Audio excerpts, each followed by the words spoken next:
You are listening to pause. We pause for a second or two. This is episode 89, Letters, Part 2.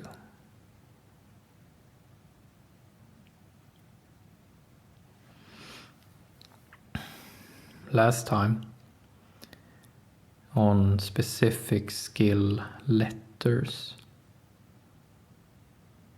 we talked about that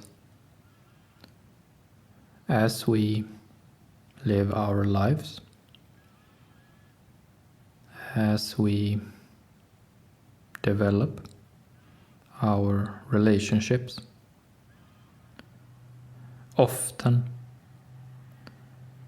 this is more common than not. Often we confuse our voice with the voices of others.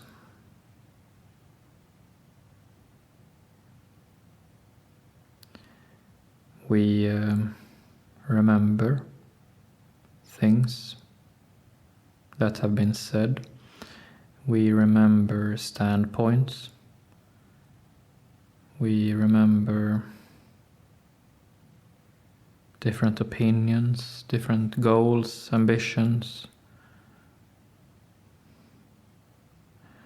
But we often confuse whose opinion it is, whose voice it is.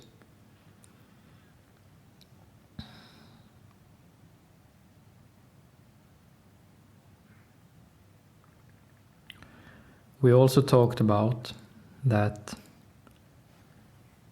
writing letters that we won't necessarily send to anyone, just keep to ourselves. As we write these letters, as we put pen to paper and sort of put the opinions and voices outside and put them on something physical, that they are real even outside of our own mind.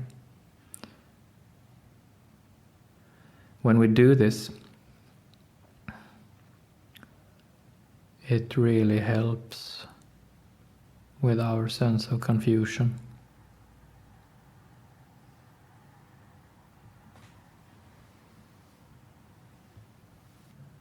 So in part 1, we talked about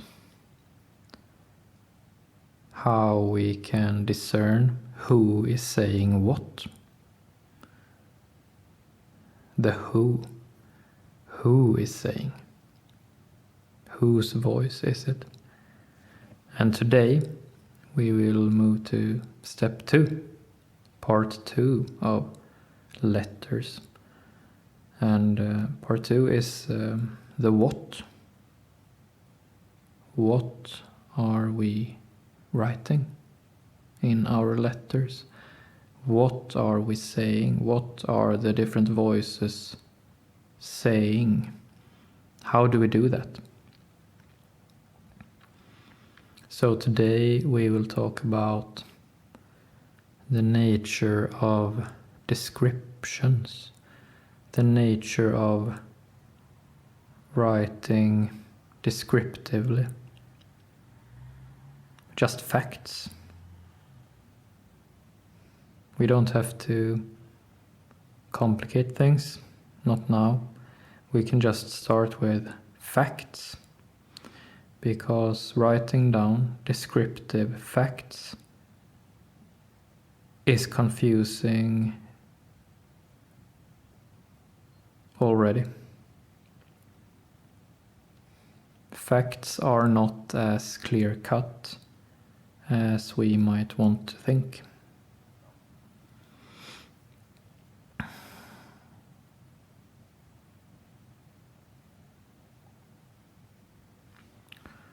So, why are descriptive facts not as easy to get to paper as we would like to think?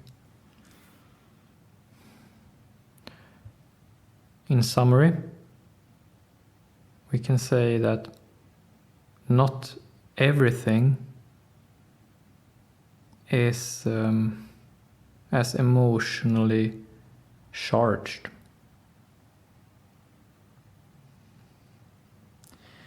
Almost anything can be described. Almost anything we can describe in words. Not everything, but most things. But some things elicit stronger emotions in people than other things. Already at a descriptive phase, people's emotions are stirred differently, depending on what we are describing. Let's make some examples. If I were to describe the chair that I am sitting on right now, this chair is a wooden chair. It's a chair from perhaps the 1960s. It has this kind of lacquered finish. And the seat is red and white striped, and also some brownish beige stripes as well.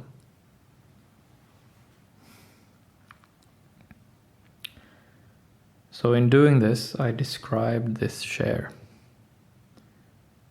and I said a few things about it. So I said it's wooden, it's a kind of lacquered finish, it's from the 60s perhaps, and it has a seat that is striped in red, white, brown and beige. So I said about 4 or 5 different descriptive features of this chair. And as you were listening to this description by me, chances are low that you will feel strongly about this. It's a wooden chair that I am sitting on. It's not that emotionally charged. So, as I gave these 5 descriptive features, it felt casual. It felt easy for both you and me.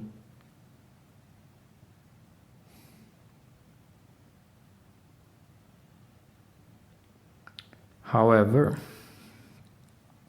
if I were to describe 5 features, still only 5 features, but 5 features of something emotionally charged, that would feel very differently.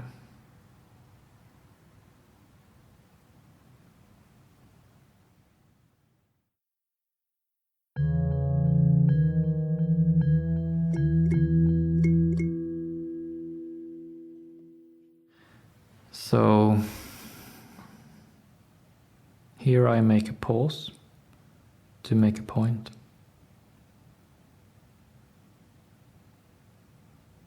Now, probably, both you and me are thinking about a number of topics, a number of things that we sort of braced ourselves. Oh, what is Erik going to name 5 features of now? What is Erik going to describe that is emotionally charged? And perhaps you thought of a few subjects or phenomena that you sort of made yourself ready for.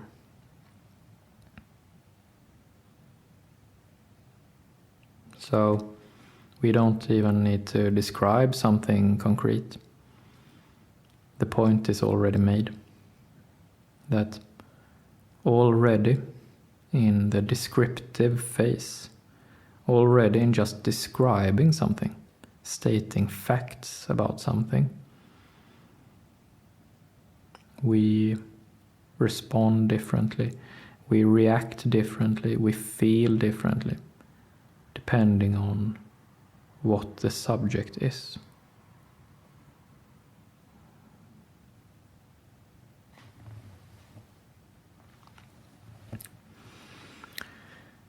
If we were to describe something dear to me in 5 features, it would feel very emotional for me. If we were to describe 5 features of something that is very dear to you, that would feel very emotional to you. And they're all just facts. There are no opinions yet, just facts. But still, just the sheer focus, the sheer attention to a subject or to someone, to a person. Just the sheer attention to me, the sheer attention to you, or a loved one, or whatever that is close to us. It feels strong.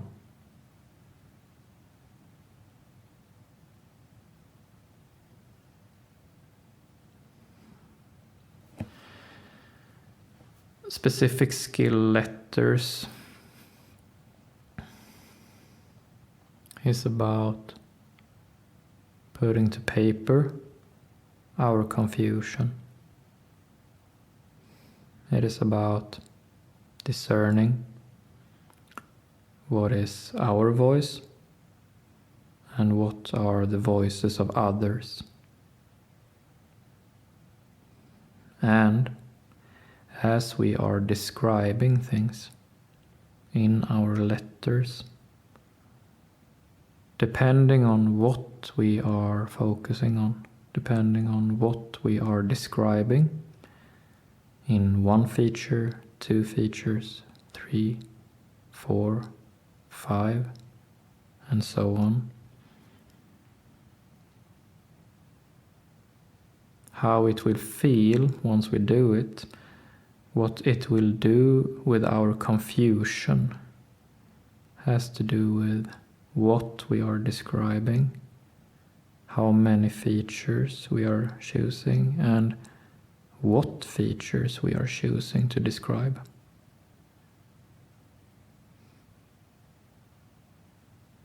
If I were to write a letter about myself and only choose negative features about myself, it would feel completely different from if I described only positive features of myself. And yet they are all still just facts, just descriptions. But in our selection both of subject and our selection of features that we are describing, it will feel completely different, and our confusion will feel more structured or become just even more confused.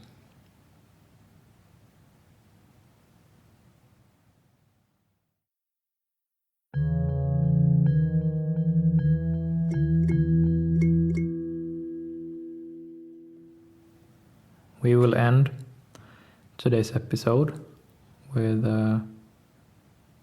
talking about a good starting point in what to describe. So as we write a letter, either to someone or taking the voice of the other and writing to ourselves. It doesn't matter which, anyone. As we do this, what we need to start with is what is true for the both of us. What subject, what fact is sort of our common ground? What common fact are we both preoccupied with right here and now?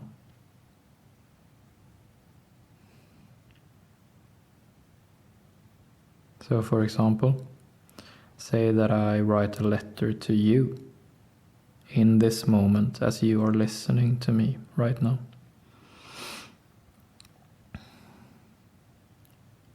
Both you and I are in this moment preoccupied with finding out what we should describe, learning about this specific skill. That is our common ground right now. So I might write something like, both you and I wish to find our common ground. The fact, the subject, the description that we are both thinking about right now.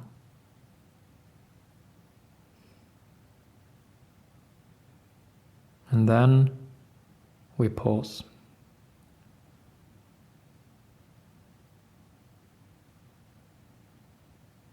And we give ourselves a little moment to just be on this common ground. And then we just wait for the next thing to just sort of come to us. What feels like the common ground in the next moment.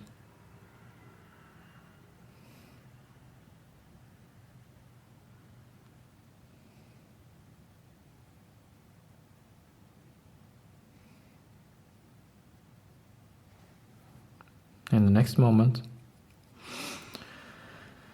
our common ground might be something like, there is a lot going on right now. There are many things changing in society right now. And then we pause, and we might wait a little.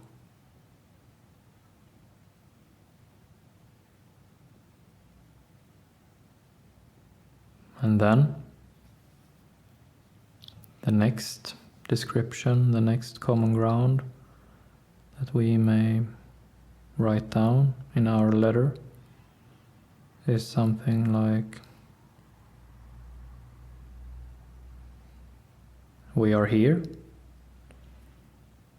and we are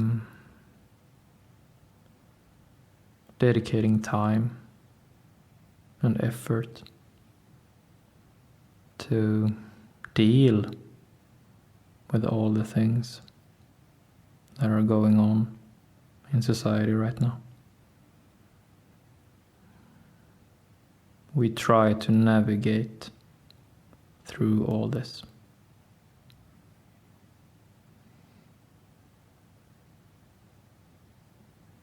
And already, now we have described 3 things.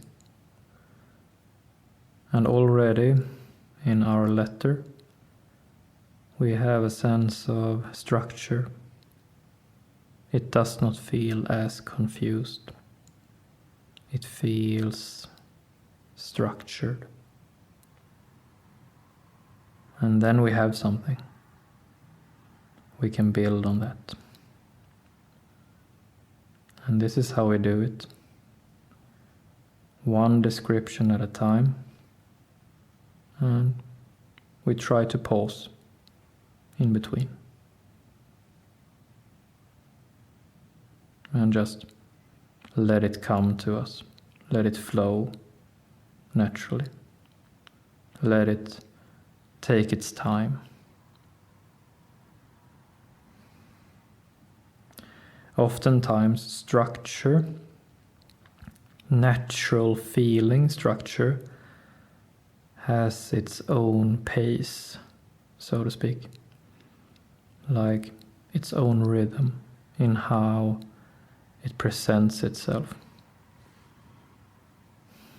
Everything living, everything in nature has this sort of rhythm in how it presents its structure, how it presents its own logic, how it grows, how it develops, how it changes.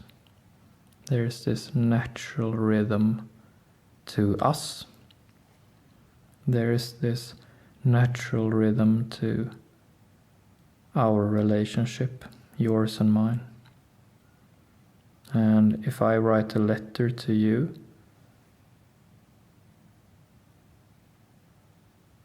I need to sort of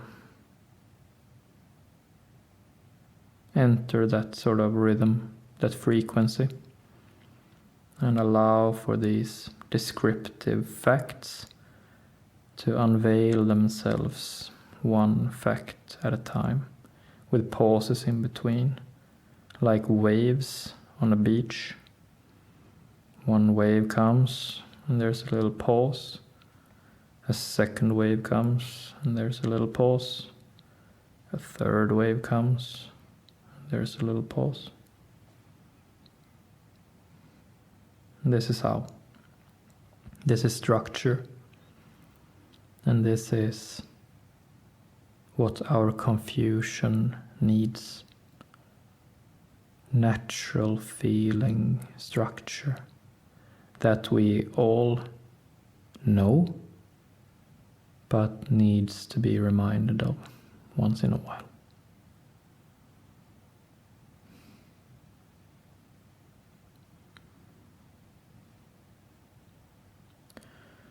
That's it for today. Thank you.